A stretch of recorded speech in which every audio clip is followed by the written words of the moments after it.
दोस्तों, बिहार विधानसभा चुनाव पर हमारे स्पेशल शो बात चुनाव की बात बिहार की के पहले एपिसोड में आपका स्वागत है। इस शो में हम बिहार में चुनावी हलचल और ऐसे गंभीर मुद्दे जिनको कभी चुनावी मुद्दा बनाया ही नहीं जाता, उस पर बात करेंगे। आज के इस पहले एपिसोड में बात करेंगे मिथिला क्षेत्र के उद्योगों के पतन और वहां के लोगों के पलायन के बारे में। पहले जल्दी से जान लेते हैं बिहार विधानसभा चुनाव में फिलहाल क्या स्थिति है। वर्तमान सत्ताधारी गठबंधन एनडीए ने सीटों का बंटवारा तय कर लिया है। भारतीय जनता पार्टी लड़ेगी 121 सीटों पर, वहीं नीतीश की जेडीयू को मिली है 122 सीटें, जिसमें करीब 8 सीटें वो जीतन राम मांझी को देंगे। चिराग पासवान के नेतृत्व में लोजपा इस बार एनडीए से अलग चुनाव लड़ने जा रही है। पार्टी का कहना है कि जहां बीजेपी के उम्मीदवार होंगे वहां उम्मीदवार नहीं उतरेंगे। असली लड़ाई नीतीश से है, मतलब मोदी से बैर नहीं, नीतीश तेरी खैर नहीं। इसके अलावा महागठबंधन ने भी सीटों का बंटवारा कर लिया है। तेजस्वी यादव के नेतृत्व में आरजेडी लड़ेगी 144 सीटों पर। पिछलग्गू पार्टी कांग्रेस को मिली हैं 70 सीटें। वहीं लाल सलाम यानी लेफ्ट पार्टियां लड़ेगी 29 सीटों से। बाकी वोट कटवा पार्टियां और गठबंधन भी बने हैं, पर अभी तक उनकी स्थिति कुछ ज्यादा साफ नहीं हुई है। चलिए अब बात करते हैं आज के मुद्दे की। दोस्तों, उत्तर बिहार खासकर दरभंगा मधुबनी एक समय में उद्योगों का केंद्र हुआ करता था।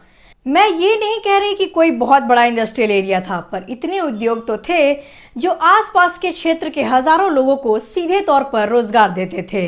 अकेले दरभंगा व मधुबनी में ही 3 चीनी मिलें, रेयाम, सकरी तथा लोहट, पंडौल स्थित दोसूता मिल, मछली पालन, मखाना उद्योग आदि, जो सिर्फ इन क्षेत्रों के लिए ही नहीं बल्कि पूरे बिहार के आर्थिक स्रोतों का प्रमुख केंद्र हुआ करता था, वर्षों से राजनीतिक व सामाजिक निरस्ता के शिकार होकर बंद पड़ा है, जिसमें मखाना उद्योग को छोड़कर किसी भी उद्योग को फिर से चालू करने के लिए 1 इंच भी कुछ नहीं हुआ है।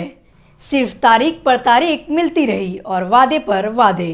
उत्तर बिहार के उन्नति एवं सामाजिक उत्थान में बहुत बड़ा योगदान चीनी मिलों का रहा है, पर एक आध को छोड़कर सभी चीनी मिलें वर्षों से बंद पड़े हैं।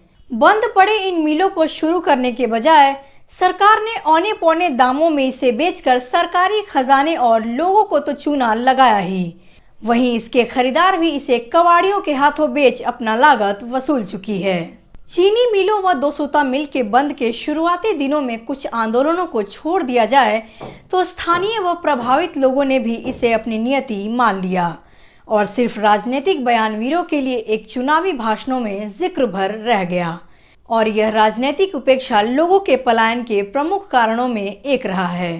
इन उद्योगों से मिथिला क्षेत्र में सिर्फ रोजगार का सृजन ही संभव नहीं था, बल्कि क्षेत्र के किसान के लिए भी एक आर्थिक, सामाजिक व नैतिक उत्थान में भी उतना ही सहायक था, और साथ ही साथ बहुत सारे लघु व गृह उद्योगों का सृजन करता भी। नकदी आमदनी के कारण लोगों को उद्योग आधारित खेती का प्रोत्साहन भी मिलता था और लोग प्रोत्साहित भी होते थे, जिसका असर स्थानीय लोगों के रहन सहन, खान पान पर भी दिखाई पड़ता था। आज एक बार फिर जब राज्य चुनाव के मुहाने पर खड़ी है, एक जायज सा प्रश्न सरकार, नेतागण व उम्मीदवारों से पूछना चाहते हैं कि आखिर सरकार वर्षों से बंद इन उद्योगों को फिर से शुरू क्यों नहीं करना चाहती? क्यों नहीं चीनी मिलों के खरीदारों पर इसे फिर से शुरू किए जा सकने को दबाव तक बना पा रही है? आखिर कब तक लोग अपने ही गांव, घर व परिवारों से मीलों दूर रहने को मजबूर किए जाते रहेंगे? बिहार का किसान कब तक गरीबी का मार झेलता रहेगा? इन्हीं प्रश्नों के साथ इस एपिसोड की समाप्ति करते हुए हम आपसे विदा लेते हैं। मिलेंगे आपसे बात चुनाव की बात बिहार की के दूसरे एपिसोड में। बने रहिए हमारे साथ। प्रणाम, मैं हूँ राखी और आप देख रहे थे द बिजोड़ बिहार।